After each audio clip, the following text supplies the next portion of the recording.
iPhone, Apple Watch եւ այլ խոշոր մրցանակներ։ Օրենքի 249(1) հոդվածում նշված անձանց կողմից մաքսային վճարների արտոնությամբ Հայաստանի Հանրապետության ներմուծվող անձնական օգտագործման ապրանքների բնայիրային չափերը սահմանելու եւ Հայաստանի Հանրապետության կառավարության 2015 թվականի նոյեմբերի 12-ի համար 1312N որոշումն ուժը կորցրած ճանաչելու մասին հարցազեկուցող Պետական եկամուտների կոմիտեի նախագահ Էդվարդ Հովհաննիսյան։ Խնդրեմ, պարոն Հովհաննիսյան։ Շնորհակալություն, պարոն վարչապետ, հարգելի գործընկերներ, օրակարգի 35-րդ հարցով քննարկման է ներկայացվում մաքսային կարգավորման մասին օրենքի 249(1) հոդվածում նշված անձանց կողմից մաքսային վճարների արտոնությամբ Հայաստանի Հանրապետություն ներմուծվող անձնական օգտագործման ապրանքների բնայիրային չափերը սահմանելու եւ Հայաստանի Հանրապետության կառավարության 2015 թվականի նոյեմբերի 12-ի համար 1312N որոշումը ուժը կորցրած ճանաչելու մասին կառավարության որոշման նախագիծը։ 2015 թվականի նոյեմբերի 12-ի նշված նախագծով որոշմամբ ներկայումս սահմանված են մշտական բնակության նպատակով Հայաստանի Հանրապետություն ժամանող անձի կողմից ներմուծված անձնական գործածության օգտագործված իրերի եւ գույքի բնայիրային չափերը։ Նույն որոշմամբ սահմանված են մշտական բնակության նպատակով Հայաստանի Հանրապետություն ժամանող ֆիզիկական անձանց կողմից ներմուծվող անձնական օգտագործման ապրանքների բնայիրային չափերը։ Նախագծի ընդունման անհրաժեշտությունը պայմանավորված է 1704/2020 թվականին մաքսային կարգավորման մասին օրենքում փոփոխություններ եւ լրացումներ կատարելու մասին ՀՀ օրենքի ընդունմամբ, որով մաքսային կարգավորման մասին օրենքի 249 հոդվածի 10-րդ մասում կատարվել է փոփոխություն եւ սահմանվել, որ նույն օրենքի 249(1) հոդվածում նշված անձանց կողմից ներմուծվող ապրանքների բնայիրային չափերը սահմանում է կառավարությունը։ Միաժամանակ օրենքը լրացվել է նոր 249(1) հոդվածով, որով կարգավորվում են մի շարք ֆիզիկական անձանց կողմից ներմուծվող անձնական օգտագործման ապրանքների մաքսային վճարների արտոնությունների հետ կապված հարաբերությունները։ Այդ անձինք են Հայաստանի Հանրապետության տարածք մշտական բնակության տեղափոխվող ճանաչված կամ փախստականի հարկադիր տեղահանվածի կարգավիճակ ստացած օտարերկրյա ֆիզիկական անձինք։ Երկրորդ, մինչև Հայաստանի Հանրապետություն ժամանումը առնվազն 12 ամիս օտարերկրյա պետությունում ժամանակավորապես բնակված միության անձինք, եւ երրորդ, ՀՀ կառավարության սահմանված գործունեության ոլորտներում Հայաստանի Հանրապետությունում աշխատանքի թույլտվություն ստացած օտարերկրյա ֆիզիկական անձինք։ Հաշվի առնելով, որ ներկայումս 2015 թվականի նոյեմբերի 12-ի համար 1312N որոշմամբ սահմանված են միայն մշտական բնակության նպատակով Հայաստանի Հանրապետություն ժամանող ֆիզիկական անձանց կողմից ներմուծվող անձնական օգտագործման ապրանքների բնայիրային չափերը, անհրաժեշտություն է առաջացել սահմանել վերը նշված բոլոր անձանց կողմից ներմուծվող անձնական օգտագործման ապրանքների բնայիրային չափերը, ինչպես նաև ուժը կորցրած ճանաչել Հայաստանի Հանրապետության կառավարության 2015 թվականի նոյեմբերի 12-ի համար 1312N որոշումը։ Պարոն վարչապետ, օրակարգի 36-րդ չզեկուցվող հարցով նախատեսված է նաև սահմանել նույն անձանց կողմից պահանջվող փաստաթղթերի կարգի տրամադրման վերաբերյալ նախագիծ, որը նույնպես բխում է 2020 թվականի ապրիլի 17-ին մաքսային կարգավորման մասին օրենքի 249 եւ 249(1) հոդվածում կատարված օրենսդրական փոփոխություններից։ Խնդիրը կայանում է նրանում, որ նոր նախագծով սահմանվել են տարբեր կարգավիճակ ունեցող մի շարք անձինք, ինչպես թվարկվեցինք, իսկ նախկին օրենքի կարգավորմամբ խոսքը գնում էր միայն կարգավորումը վերաբերում էր միայն Հայաստանի Հանրապետություն մշտական բնակություն ժամանող ֆիզիկական անձանց։ Այսքան ըստեյության խնդրում եմ հաստատել։ Խնդրեմ, պարոն Սինանյան։ Շնորհակալություն, պարոն վարչապետ։ Նորից ուզում եմ նշել, որ մենք ցանկալի կլիներ, որ ժամանակ ունենք, որ լիովին կարողանայինք վերլուծել սա, բայց ասեմ հարցս վերաբերում է ավելի շատ 36-ին, քան 35-ին։ Ստեղ ուրեմն ըստ այս ներկայացված փաթեթի Հայաստանի Հանրապետություն մշտապես բնակվելու նպատակով ժամանած օտարերկրյա ֆիզիկական անձը, որպեսզի այդպիսին ճանաչվի եւ կարողանա այս արտոնություններից օգտվի, պետք է համապատասխան փաստաթուղթ ստանա ՊԵԿ-ից եւ այդ փաստաթուղթը ստանալու պահանջներից մեկը նրա կամ Հայաստանի Հանրապետության քաղաքացի լինելն է կամ Հայաստանի Հանրապետության մշտական կամ հատուկ կարգավիճակ ունենալն է։ Այսինքն այդ անձը իրականում, եթե Հայաստանի քաղաքացի է կամ ինչ որ կացության կարգավիճակ ունի, իրականում օտարերկրյա ֆիզիկական անձ չի, որից հարց է բխում։ Լավ, այն անձինք, որոնք եկել են Հայաստան եւ իրենց գույքը տեղափոխել են Հայաստան, այն մտադրությամբ, որ մշտապես բնակվեն Հայաստանում, բայց դիմել են քաղաքացիության կացության դեռ չեն ստացել։ Իրենց դեպքում ինչ է տեղ ունենում։ Այդ մարդիկ ո՞նց են պաշտպանվում օրենքի կողմից, այսինքն ինչպես են նրանք կարողանալու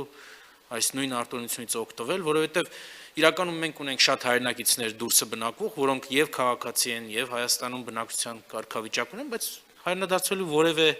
մտադրություն չունեն։ Իսկ մարդիկ, որոնք եկել են եւ գույքներ տեղափոխել են, սակայն դեռ չեն հասցրել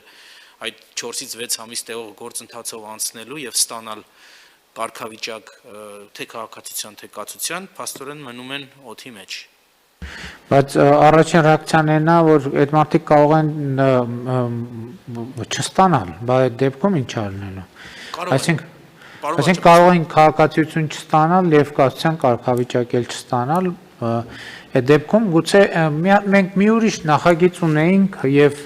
ես հանձնարարական էի տվել, որ կացության կարգավիճակի եւ քաղաքացիության շնորհման process-ները արագացվեն, այդտեղ լուծումը այդտեղ է, ոչ թե այստեղ։ Որտեղ մենք չենք կարող ասել, եթե քաղաքացին դիմել է կացության կարգավիճակի համար, ուրեմն ինքը պետք է այս արտոնությունից օգտվի, որովհետև կարող է չստանալ այդ կարգավիճակը։ Միանշանակ, պարոն վարչապետ, եթե մենք կարող ենք այդ գործընթացը արագացնել եւ այդ 4-ից 6 ամիսը չտևի, այլ տևի ինչ որ մի ավելի, չգիտեմ, ավելի հասկանալի ժամանակահատված, ավելի բնական կլինի։ Տենց process մենք սկսել ենք, այո, որ ավելի արագացնենք դա։ Խնդրեմ, պարոն Ավինյան, դուք ուրիշ լուծում եք առաջ։ Միգուցե եթե այդպիսի լուծում նախատեսված չի, հնարավորություն տրվի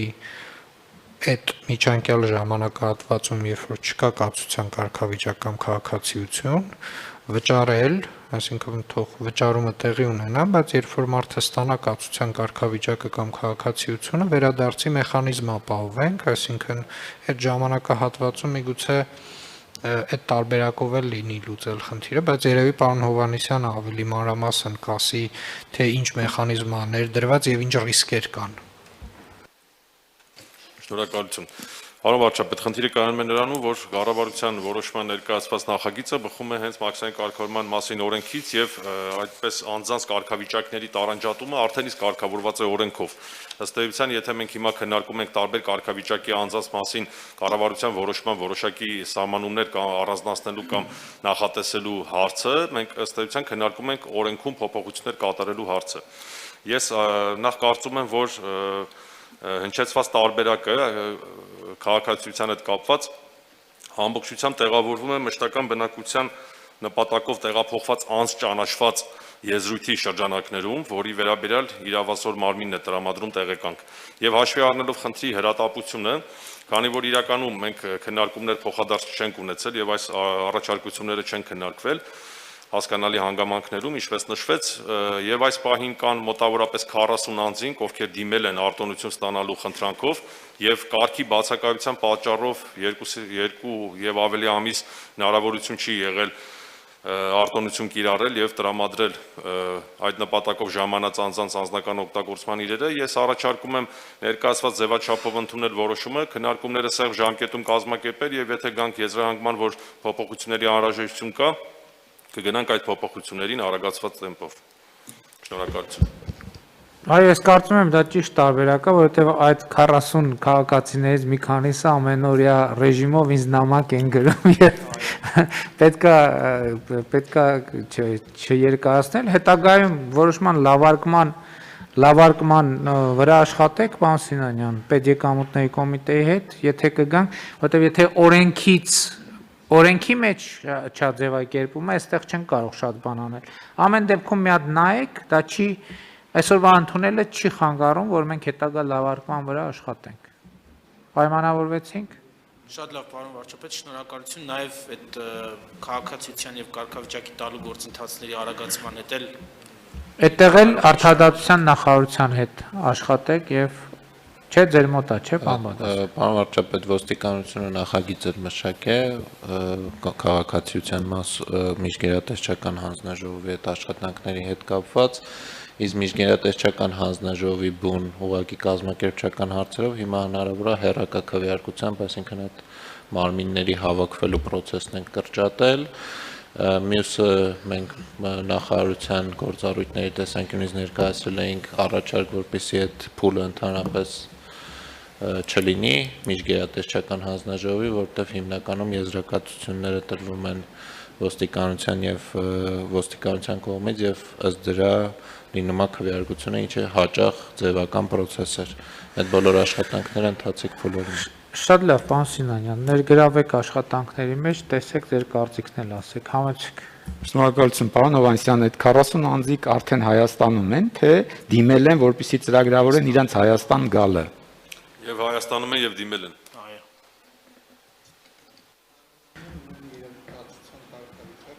Այսինքն, հա, մի մաս էստեղ են, մի մասն էլ ճանապարհին են։ Մարդիկ են, որոնք եկել են, իրենց գույքը կամ իրենց մեքենան պեկում է եւ բարից բունի իմաստով հաճախ գույքը հենց մեքենայի մեջ է եւ սպասում են, որ ստանան, որ կարողան նորմալ։ Շատ լավ, դե եկեք շուտ քվեարկենք, որ շուտ ստանան։ Ովքեր են դեմ որոշման ընդունմանը, դեմ չկա, որոշումն ընդունված